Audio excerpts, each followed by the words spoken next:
If you just now tuning in, hit the like, hit the subscribe, and hit the bell. GMS fam, the green room. Let's talk about it.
Hey, yo, GMS fam, the green room. What's going on, y'all? Happy Wednesday, or Tuesday.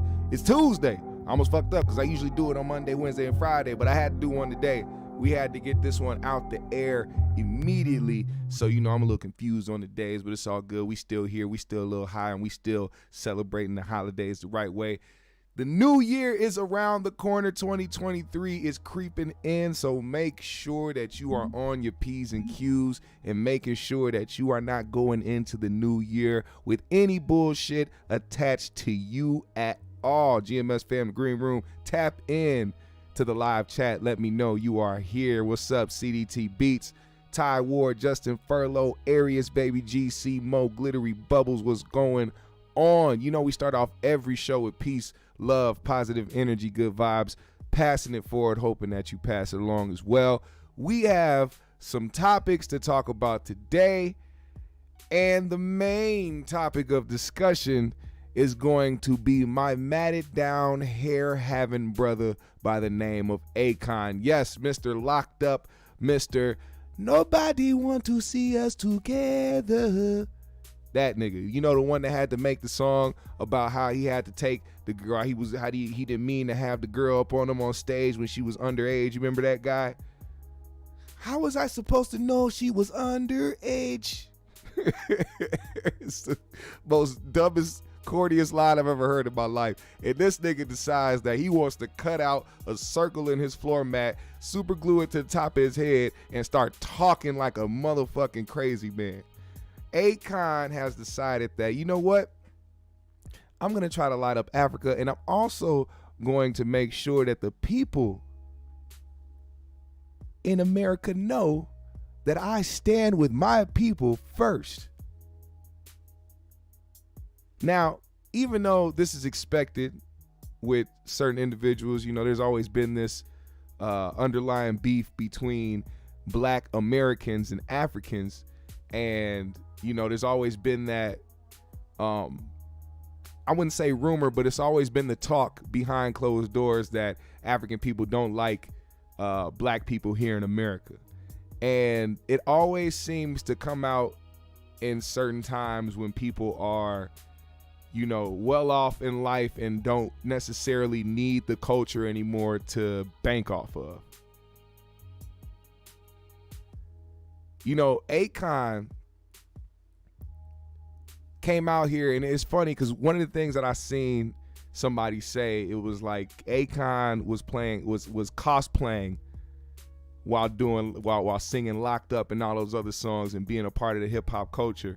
And then all of a sudden black Africans are more talented than black Americans, and we're this and that, and pants sagging down, all types of weirdo Bill Cosby rhetoric. It was weird as hell the way they got the pants hanging down, they all drugged out and blah. Bro, what are you? Let me just play the clip. All right, this is what he had to say. Listen to this. African. Yeah. We a little different when it comes to stage presence. Now in America, oh yeah, them niggas gonna be wobbling, pants hanging half down, bored as hell, half asleep because they high as hell on stage. Yeah. But Africa, we wake up morning, like look at these YouTube clips of all these kids from Uganda and how they be, you know what I'm saying? Like these kids are performers, like so. For us, it comes natural, like to watch the kids from Africa. It's crazy how hold on. It's crazy how this guy said it comes natural. As if hip-hop culture didn't come naturally, as if the things that we do don't come naturally. Like what did I don't know what we had to study for to be a part of to create hip-hop or to create any genre at that or for that matter. Black people are some of the most creative individuals, so much so that other countries want to imitate us. Like, I don't see how he doesn't get that, because he did exactly that. This nigga did exactly that. Wasn't they weren't none of that shit. They wasn't doing that shit out there where he's from, where his family's from. They weren't talking about some I'm locked up. They weren't doing none of that. But he came here, he saw an angle, and he used it. Named his label Convict Music. And you talking about what again, Akon? I don't want to hear Akon sing another Locked Up. I don't want to hear him sing any of those songs that appropriate certain aspects of culture, and I also don't want him to sing the songs that reinforce negative stereotypes on a community that he's now dogging.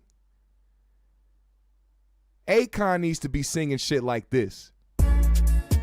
Akon, Convict Music. Oh, my hairline, my hairline, my hairline. Oh. To see my hairline, but it don't matter, no, cause I don't care. Nobody wants to see my hairline, but it don't matter, no, cause I don't care, bitch. No, I don't care, bitch. No, I don't care, bitch. No, I don't care, bitch. No, I don't care. That's what Akon needs to be getting on the mic and talking about. Talk about your trials and tribulations. Talk about the fact that you had to wait a while before you went into the public with that bullshit on top of your head. Talk about it. Talk about the depression of knowing that your hairline was so far back that you couldn't take it no more. Every time you was in those meetings trying to talk about building those solar panels in Africa, everybody was asking, so what is that? What is on top of your head? We want to know. You don't embrace. You talk about your own culture but wouldn't embrace your own receding ass hairline. You wanted a nigga hairline. A black American nigga hairline. But you failed. I can't, man, look. It amazes me how much we have to sit and try to defend our culture from all aspects. We were just talking to the Latino community a couple months ago about this shit. Why can't we have anything? Why do we continue to get disrespected in every angle? These people will come through and use up all of our resources, use up all of our avenues, try to bank off of our culture, and then turn around and disrespect us. The shit that Akon said is no better than a culture vulture ass white dude coming through here and making it seem like they created some shit or that they better than the pioneer. I remember when, and I love Action Bronson. I'm telling you right now, I'm a fan of Action Bronson. Action Bronson is dope, incredible lyricist, incredible cook, great guy. Got to meet him one time in life. But that man stepped out of pocket when he went on that sports show and said what he said about Wu-Tang, Ghostface Killer specifically. You cannot be a guest in hip-hop and then disrespect the pioneers because you feel some type of way. It's literally that simple. Now, I want to share a couple things that some people said. Shout out to Dewan. Y'all know Dewan. Dewan has some things to say. I love Dewan's knowledge when it comes to, not just when it pertains to us as a community, but also music. He has a nice history of music stored away in his brain, and he likes to educate people on the origins of certain things. This is one thing I want y'all to hear that he said regarding this in black music and how people continue to grab and take, and the influences that we contribute to that people continue to disrespect. Listen to this. There's always been a movement to take black music from black people. It's happened with every single genre we've created. They tried to make the face of ragtime white. They tried to make the face of jazz white. Nat King Cole defined what a standard is, and they say, you know what? Bring in Frank Sinatra. All the Rolling Stones, all that shit is muddy waters, boy. Disco music was black. And so when it comes to this thing known as hip hop, they understand that this shit's too hard for them. There's only gonna be one Eminem a lifetime. They realize the Eminem train came 22 years ago, 28, 23 years ago. Facts. And it might be another 23 years before another Eminem comes. Facts. A C-rated white rapper. So it's not enough C-rated white rappers to take over hip hop. So what do you do? First off, you kill off R&B, all right? You kill it off in the 2000s. Real R&B is done. The neo-soul sound keeps it alive, but they act like that's irrelevant. Mainstream R&B is killed off in the 90s. And really 90s and the 2000s. And it's replaced by immigrants. And not just that, but also white artists. Now, I have to speak to this real quick before I finish this clip, because what he's talking about is something that I noticed silently for a long time, how music shifted, how they started making our great R&B singers, the one he posted right there, Usher.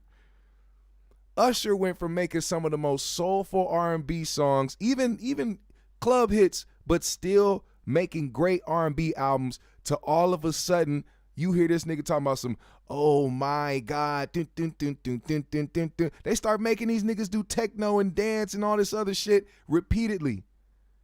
And because they were helping boost those plays and those numbers and the rotation on the radio, it made the artist feel like, okay, well, this is working. It's making me a lot of money, and it took them away from creating some real shit. Then all of a sudden, you see people come in from different aspects of life, different countries, or just other white artists, aka just the Justin Biebers and the Jonases and whoever else was out here trying to make some soulful black music. They took those ones, and it's crazy because Justin Bieber was under Usher. Usher basically discovered that little nigga. And to have this dude and have them try to put him in a position to try to make slow jams or R&B music, when we have incredible, great R&B artists who were in their prime. So many R&B artists that we could have upheld, but they started pushing them niggas in a different direction. You cannot have a Rihanna next to Tony Braxton. You cannot have Akon in an environment of Charlie Wilson. I mean, the Gap Band Charlie Wilson. Hell, the Charlie Wilson hooks was better on Snoop's music than Akon's hooks. Listen, nigga, fuck this shit. Let's tell the whole goddamn truth. Charlie Wilson was just getting off the streets from crack. Facts. And he made better hooks than you, Akon, with his real voice.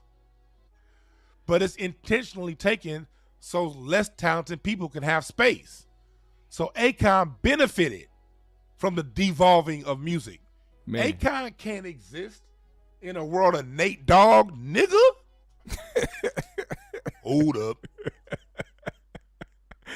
Hey, shout out to Dewan. That was great. No, but he has an incredible point. He has an incredible point. And I see where music went down. I see the path that they wanted us to take, and ultimately it led to the bullshit and the mumble shit and the, hot for right now type era where it was a bunch of young kids coming up doing a bunch of crazy shit, making a bunch of depressing songs and trying to do emo rap and shit because they felt like certain aspects of music were a dying breed, aka authentic hip hop, original R&B music, shit like that. And Akon is one of those people who I always had a feeling about Akon. I've never liked Akon, bro. I've never liked Akon, but I've never been the type to be a hater, so I don't just go out of my way to talk shit about that guy. But this right here solidifies, because I'm like, I never really had a reason. I just didn't like his face. It's something about Akon's face that I don't like. Not because he's black as shit, because I'm black as shit. But it's just something about his face. If you look at Akon's face, just look at his face. I want you to see his face. Look at it. Something about his face I do not like. And then he decided to put this thing on his head that I cannot describe. The best way I can say is a floor mat. He took the sole of a house shoe and put it on top of his head. Akon put speaker foam on top of his head. Akon lathered tar on top of his cranium. There is something that is there, but I cannot pinpoint what the fuck it is just yet. Nonetheless, we have somebody by the name of Tariq Nasheed who I would love to hear from at this moment. I think Tariq says some funny things a lot of the times, but he does be speaking some facts. Listen to what he had to say in response to Akon. Oh, it comes natural, Akon? Really, Akon? Akon, it was foundational Black Americans who put you on, brother. So Akon, this is what comes natural, Akon, right here. This, don't forget now. Hold on. This what comes natural, Akon. This what we doing? This that energy you talking about, Akon? This that energy you speak of? This is what we talking about, Akon. Okay. All right. Okay. All right, Akon. That energy you talking about, brother? Really, Akon? Will you be my shorty, baby? Really? You really fix your mouth to say that, huh, Akon? That's an African rap legend right there. Y'all more talented? Y'all got more stage presence? Okay. Hold on. Let's look at some of this talent right here. I think this is a Somalian lady. This is a non-FBA lady. Hold on. This is a Somali girl. All right. Let's look at some of that talent that y'all got, Akon. Since y'all showing us the game, let's listen to some of that talent. Hold on.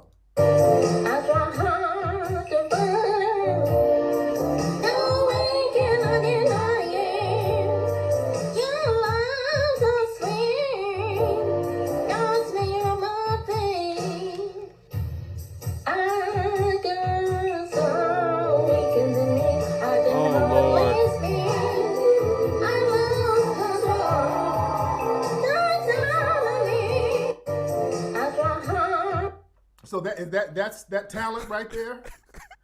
SW Teeth. SW Teeth. This nigga said SW Teeth. Tariq is a funny ass dude, man. I can't lie, dog. He's a funny ass dude, bro. SW Teeth is hilarious. Now, I would be lying if I said that there were no great artists from Africa, okay? We clearly have some dope artists from Africa. But let's not forget that a lot of those artists have to come here,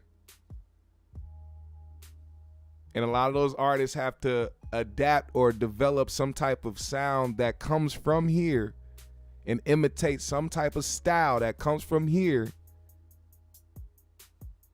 to be as big as artists as they are. And that is a fact. You can be big in Africa. Matter of fact, you can be big in America. But everybody got to go overseas at some point. And I think the lack of respect needs to go not unchecked.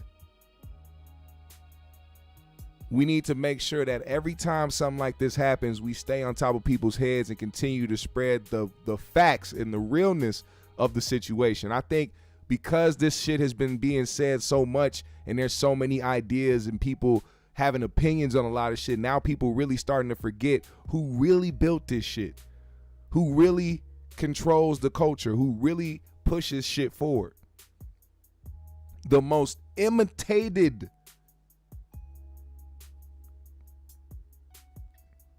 every single major country, continent has been influenced by black culture in some way, shape, or form, no matter how small or big the demographic. We are the most imitated.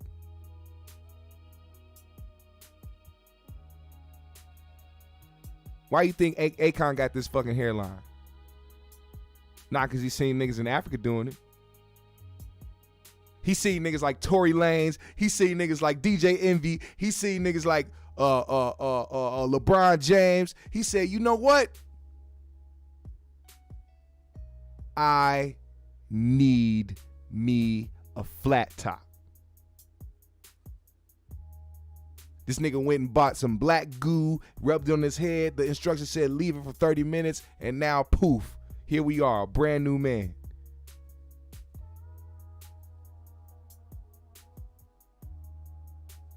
Matter of fact, hit that song one more time, Akon. Akon, comic music. Oh, my hairline. My what? My hairline. My what? My hairline. Okay. Oh, Tell them what's on your mind. nobody wants to see my hairline, but it don't matter, no. Nobody. Cause I don't care. Okay. Nobody wants to see my hairline, but it don't matter, no. Cause what? Cause I don't care, bitch. Why? No, I don't care, bitch. Why? No, I don't care, bitch. Why? No, I don't care, bitch. Sing it. No, I don't care. Get this nigga out of here. Nobody want to hear that shit, Akon. Nobody took it seriously anyway. Ain't nobody gonna follow behind that nigga. You went and had to get the Chinese to help you with your platform. Try to help you build lights in Africa. You indebted to the Chinese for life. Did y'all know that? Did y'all know that about Akon? So that he can build lighting in a certain area in Africa, he is now indebted to the Chinese for life. Which means if he can't pay them back everything that he borrowed, he is gonna have to give up his hair. I know he paid a great amount of money to put that on top of his head. He's gonna have to give that up. That toupee is worth a nice nickel. I mean, it came with waves and silk. It was pre-silked and waved. Now he's indebted for life. Forget Akon. He ain't made nothing great in a long time. That nigga still got to go around performing locked up in stupid ass jingles and shit. can't fuck, man. Fuck Akon. Now let's keep going, man. We got some other things to talk about, man. I don't want to stay on that bastard. Jaguar Wright. If y'all don't know who Jaguar Wright is, she is a singer who was down with a lot of people back in the day. Notably, people like Diddy, Jay-Z. She was around a lot of people. People know that she has been very vocal over the past years about her time with certain individuals, Diddy being one of the main people, and her putting things on blast about that man. And now she is making her rounds back online, going viral for the things she has to say about Diddy. Now, take it for what you want, but listen to this, man. I have something to say about this, but let's listen to what she has to say. Uptown Records started with 5 people: Andre Harrell,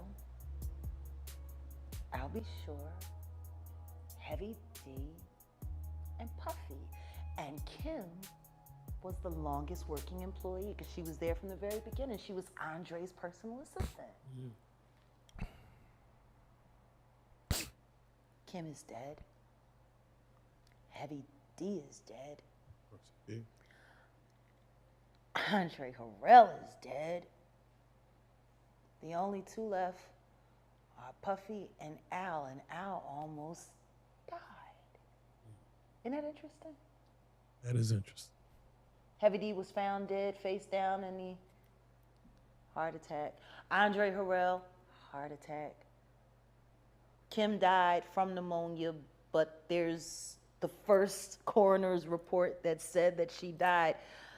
It was ruled a homicide, and they found toxins in her body to prove that she had been poisoned. You know, they have poisons that create heart attack and pneumonia-like symptoms. And then right after that, Al had a meeting, and I was going to meet up with him because we were in Vegas, and then the next thing you know, you want to know what they all had in common, though? The survivors and the late of Uptown Records, they were all writing tell-all books. Andre was writing a book right before he died. Heavy D was working on a book before he died. Kim Porter was working on a book before she died. And I'll Be Sure was working on the documentary of his life. And then he goes into a coma. Has Puffy ever been in a coma? Has anything happened to him? He must be the luckiest motherfucker, because it seems like everybody that worked at Uptown Records from the very beginning is gone. Just him. I guess Al just. Now, let's just discuss this real quick. All right. Now, to give her benefit of the doubt, I will say that she was around these people.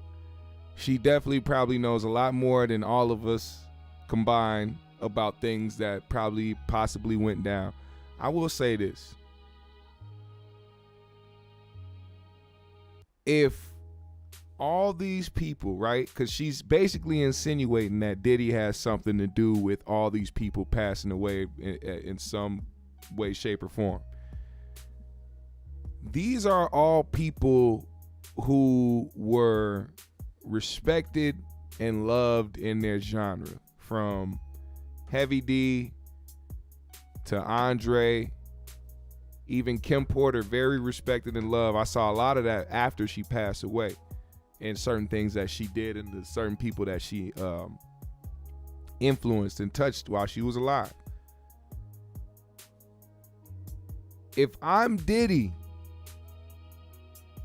and I don't care to knock off my mentor, a good friend of mine, and the mother of my child, why haven't I taken out this bitch? You know? I mean, it's like the first thing that came to mind. Cause like nowadays when I listen to people tell stories, I listen, but I also have to have a level of skepticism because it's like you got to ask yourself, are these people saying these things because they're no longer a part of what's going on? They feel like they should be somewhere in their career, but they're not. Would these people be having these feelings about these individuals and saying these things out loud if they were still in a certain position in life and still cool with these people? Would you be complacent? Let's just say Diddy was responsible for all that and Diddy was pulling strings and doing all this sus shit behind the scenes with Mace. You would have been fine with it if you were still making money and being in the forefront and famous and doing well in your career. Would you still be talking about this shit or have a problem with it? So it's like,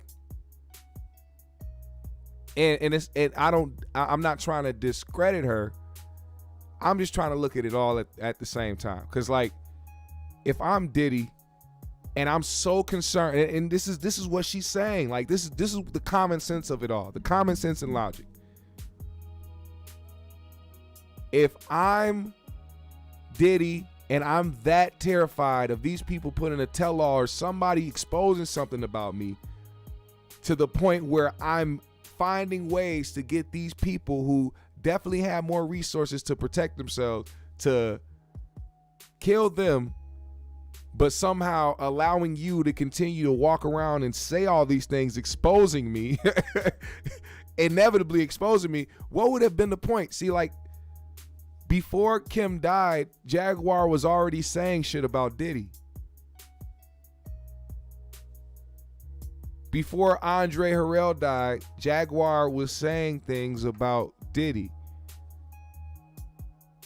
If I'm Diddy, and this is according to how she's saying this story, if I'm Diddy and I'm that malicious, I'm that wild and crazy and murderous, one of the first people on my list would be a Jaguar Wright.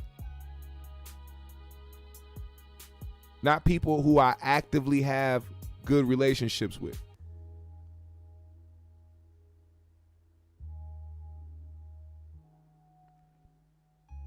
Now, I'm not saying Diddy ain't a weirdo, because Jaguar isn't the only person that has stories about Diddy and Diddy diddling. Diddy might most definitely be a diddler. Diddy the diddler. I don't oppose that. There's more things we need to discuss. Jaguar had a lot to say. Here's what she had to say about Diddy and Mace. Listen to this. If it'll load, gosh darn. Oh, here we go. If that's what the Lord intended for me to do, that's what I'll do. I'll carry the burden. But you're all my witnesses. If my name should pop up, Jaguar Wright has been arrested, homicide, whatever. Y'all are my witnesses. Mace can't come out with facts because he had Diddy in his asshole just like the rest of those niggas did. That's why Mace will never always tell the truth completely, because he don't want to have to admit that he was sucking Diddy dick and that he was getting plugged in the ass by Diddy. Why the fuck y'all think he went running to the church so hard? Mace will never say that. He'll say what he can without having to say it all. So I just did.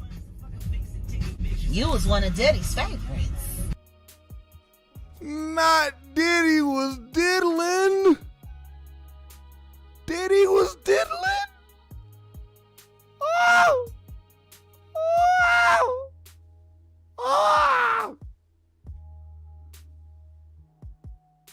Now talk about conspiracies. If there was one thing that made sense, it was that. Because why did Mace run to the church so abruptly, so prematurely? In a time in his career where he could have been making even more money than he could ever imagine just based off the fact that he was Mace, why did he run to the church? Why did he become Pastor Mace and Betha? Did Diddy diddle Mace? Who knows? Maybe we will never know. But it explains a lot. Jaguar also has some things to say about Jay-Z. Listen to this. First time I ever saw Jay-Z was at an MC battle in New York, but he didn't show up as Jay-Z. He didn't show up as the hottest rapper on the street. He showed up as the that was with Big L. Yes. Big L was who put Jay-Z on. And then Big L died, and then the next thing you know, Jay-Z. Pop, doing songs with Biggie and building a working camaraderie with Honeycomb, aka Diddy. And then Reasonable Doubt was happening. Dame's in the picture, and Dame's building Rockefeller, and everybody's talking about Jay-Z. Biggie died, Tupac died. There was the fight between who was the top rapper now, Nas and Jay-Z. And then the next thing you know, Nas has a nervous breakdown, and he's taken out of the game, and it's all Jay-Z. You have to start asking yourself questions after being in this business for this long. If you're a halfway intelligent person, when do you start questioning how lucky some keep getting? Is it really a conspiracy if the same person keeps benefiting off the same kind of tragedy over and over? First time I ever saw Jay-Z. Now, Jaguar is very convincing. I'll say that. Jaguar is a very convincing human being. So that's why I don't put nothing past her. But some of these stories are wild. There was something she said about Mariah Carey and how Mariah Carey ended up getting famous and all types of shit. But, I mean, it ain't nothing new. We know that there's been a lot of motherfuckers out here that have sucked dick for fame, not just women either. So, it's not surprising. She didn't do anything out of the ordinary when it comes to the entertainment industry. I think that was just Jaguar being a singer and wanting to throw shade at another singer she thought she was better than. And that happens too. You know what I'm saying? I don't hold it against her. I'm not trying to throw shade or try to, disrespect her. I'm just saying that the ego comes into play too, because why else would she bring up, something that is like basically public knowledge? You know what I'm saying? We all know she married Tommy Mottola. That's not a secret. It's just like Diana Ross. We was just talking about that on Christmas. My auntie was saying that. She was like, Diana Ross, she really can't sing. She made her career because she was laying on her bike. I was like, what? She's like, yeah, she was humping on Barry Gordy. They got a kid together. I was like, oh, yeah, that's right. She was schmanging on Barry Gordy. See, it's nothing new. It is nothing new, man. This shit happens. You have somebody in a powerful position. They end up fucking somebody. They end up becoming one big artist. You be like, oh, shit, here we go. Speaking of fucking artists, Blueface and Chrisean Rock. Here's something I want to say about those two, man. I don't even want to play clips or show their faces on this channel. I just want to say some shit because I'm so tired, for one, of seeing these people on my news feed and seeing them trending every motherfucking day. But also because I'm tired of seeing the narrative that this is Blueface's fault why Chrisean is the way that she is. First of all, we have people like, oh, Blueface should be he should be canceled, and they tried to Me Too Blueface because he had a house full of hoes. But it was like, you dumb motherfuckers watch this type of TV every single day just because it's not as ratchet as you fucking want it to be, or that you're not watching hoes do crazy ratchet shit on a daily doesn't mean it's not the same type of shit as the fucking what's the dating shows, man? What's that dating show? The dude be handing out the flowers and shit. What's the dating show? Whatever the fuck dating show that is. Where the dude be trying to find it's no different from that. Then the Flavor of Loves, then the I Love New Yorks, then the fucking Real Chances of Love. All these dating shows out here, but niggas wanted to be mad at Blueface because these chicks willingly went to this house to go sleep in bunk beds so that they can be the next ratchet hoes of America. That's not Blueface's fault. He gave them a choice. They're like, look at their living conditions. Look how they look. Look how they, yeah, The Bachelor. Look how he's treating these girls. These girls came here willingly. I wish one of them would leave and try to say, I didn't feel safe. You knew what? You put yourself in a position to be around 30 other wild chicks and you decided you didn't feel safe afterwards. If you don't take that weird shit out of here, and then he meets meets Chrisean. And everybody's like, oh yeah, Blueface and Chrisean. At first everybody was like, are they a couple? No, they're not a couple. And all of a sudden they're like, yeah, we a couple. And all of a sudden y'all seen the first instances of that nigga putting hands on her. And everybody was like, oh, look, Blueface is abusive. Look at this guy. See, we knew he was horrible. Then you saw videos of her putting hands on him. And everybody's like, oh shit, this bitch crazy too. And then everybody was like, look, they're abusive. But see, in a society where people think that you can just be somebody putting hands on somebody and they can't put hands back on you because you're a woman, they only see a man hitting a woman. They don't see her hitting him. And then they see the decline in who she is. Not just how she looks, but who she is. They saw the horrible decline, getting multiple tattoos of this man on her body, losing a tooth, being ratchet as hell, trending every week for just doing dumb shit. And then people continuously blame that nigga for her downfall. They continued to do it. They kept seeing shit and kept being like, damn, Blueface really fucked up Chrisean. No, y'all got to stop saying that dumb shit. When two toxic people meet the fuck up, they will be toxic together. And then to try to blame, that's another thing motherfuckers like to do. They like to blame one person in some shit without looking at what somebody else is doing and choosing to do. Then nobody strap Chrisean down to be with that nigga. Then nobody put her in a basement and lock her up. She is choosing toxicity. And when you choose that, you can't feel bad for a person that's putting themselves in that position.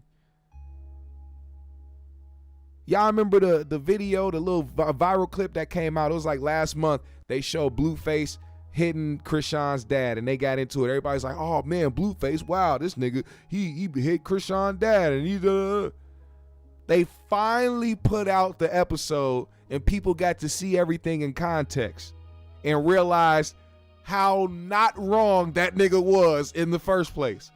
And then how fucking stupid. First of all, here's a lesson for you dads out here. Big lesson for you dads. This is why you shouldn't be fucking up in the first place or thinking about just yourself in every situation, because it will fall back on you at one point. See, Chrisean's dad tried to walk up on Blueface, say, yeah, you hitting my daughter, you're putting your hands on her, I don't fuck with that shit. And as soon as Blueface asked him if he ever hit a woman, he said, yeah, because the bitch was fucking with me. But that's different. Nigga sound like Red from Friday. Yeah, that was different. Nah, nigga, don't tell me about the times you put hands on women and try to come check me because that's your daughter. And then on top of that, let's talk about the fact that Chrisean is the aggressor. It's not even, everybody, oh, Blueface is abusive.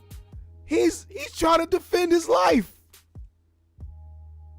What you expect a hood nigga to do when a ratchet bitch put her hands on him? He gonna smack the bitch back. That's what happens with these type of situations. You got one ratchet motherfucker here, hood nigga here. When they combine, toxicity at the highest level. You hit me, I hit you, it's on. Ain't no morals or no chivalry in that. They just gonna be who they be. So when you try to put the blame on one person, that'll never work. It'll never make sense. There's no logic. There's no common sense in that. He spoke to both her dad and her brother, and both of them had the same damn outcome. He asked him the same question. Hey, you ever put your hands on a woman?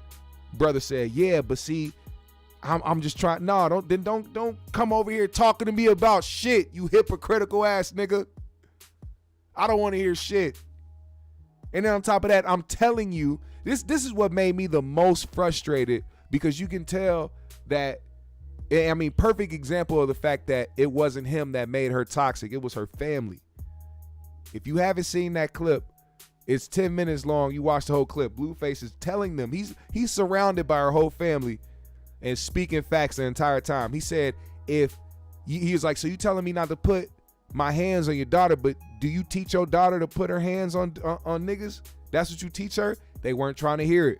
Sister trying to come up. Nah, you need to wrong or right. You don't know. No, wrong or right? What do you mean wrong or right?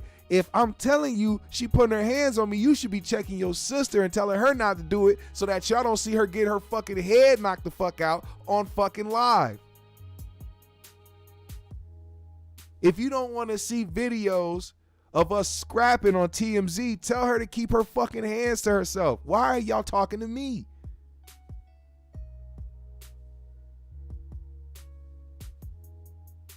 But the thing is Blueface, he's the popular one. He's the one that's in the forefront. He's the one that's being put out there on social media as a certain way. So they think that they doing something righteous. And then ended up getting a old ass, recovering ass daddy knocked out in the street over some bullshit. Fuck that shit.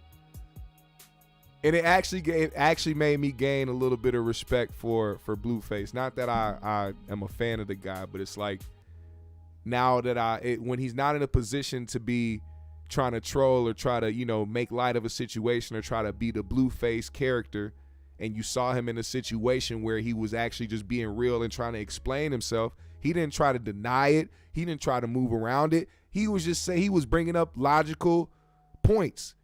Okay, come talk to me and address me if I am abusing your child. But if I'm telling you that your child is initiating the physical altercations, which is what's resulting in the shit that y'all see and hear on the internet, maybe y'all should tone that shit down a little bit and approach this situation in a different way. But you can't talk to no ex-crackheads like that. Her dad is clearly an ex-crackhead. I could see it in his mannerisms, in his jaw. He an ex-crackhead. You can't talk sense to these motherfuckers. You can't talk common sense or logic when they already have an idea and an agenda in front of them. They don't comprehend the same way. They brain ain't wired the same way. Screws is loose and they need new spark plugs. And the nigga hit Blueface first at the end of the day. So regardless of if Blueface was right or wrong, you hit the man and the man hit you back. Now I'm tired of talking about these niggas. Whatever happens with them niggas happens, because guess what? Toxic is as toxic does. And those are two highly toxic individuals. Now, GMS fam, the green room. Let me say this. I seen a video of some young black kids being harassed and beaten and hands put on them by some white people over in South Africa in a what is assumed to be a quote unquote whites only pool. First of all, a whites only pool in South Africa? Yeah, Akon, don't tell me about shit no more. You go figure that shit out. You go figure out, matter of fact, while you over there worried about the lights, go figure out why the fuck there's a whites only pool in South Africa. Go figure that shit out. Go talk about that. Go help your people. Quit worrying about what the fuck our culture doing. You clearly are tapped out. Go tap in with your people. Wish it would be a fucking, you know how much hell would be raised if we found out there was a whites only anything in this country? Oh, there are. It's just that we don't know about them. It ain't public. It ain't public to us. The VFW, I think, is a whites only place. It's at least in Minnesota. Come on down to the VFW where the whites are major and the blacks are non-existent. Come get yourself a nice Pabst Blue Ribbon and a shot of Jaeger. Go home and fuck your wife. GMS fam, the green room. It is about that time. I'm going to see y'all tomorrow, so make sure y'all hit that like button, man. Follow me on my socials. I'll follow everybody back. Hit the Cash App if you are feeling generous, would most appreciate it. You can become a member of the GMS show if you click that membership button.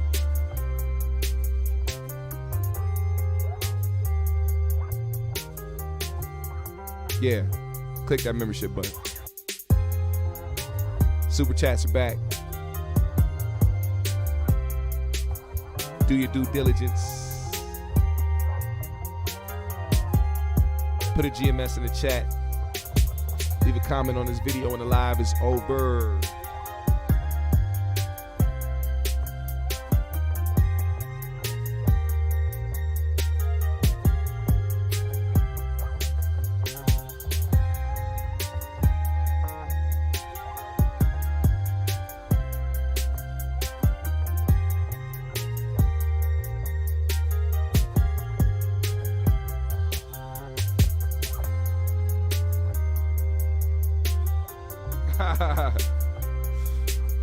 Hey, there's a Instagram page called Savage Videos. They got 5 million followers on Instagram. I officially made their top 5 viral videos of 2022. Shout out to Savage Videos.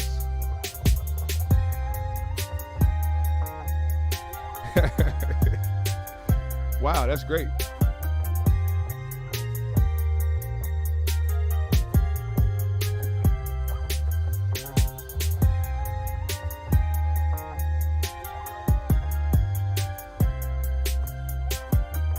GMS fam, the green room. Show your love. Show your love. Steve Harvey voice. Thank y'all so much for pulling up. I appreciate y'all. Like I said, do your due diligence. You know what to do. You know what to do. You know what to do. You know what to do. All the buttons are around. Click them, click them, click them. Enjoy the rest of your night. I'll see y'all Wednesday and Friday. Much love, peace, smoke some. We out.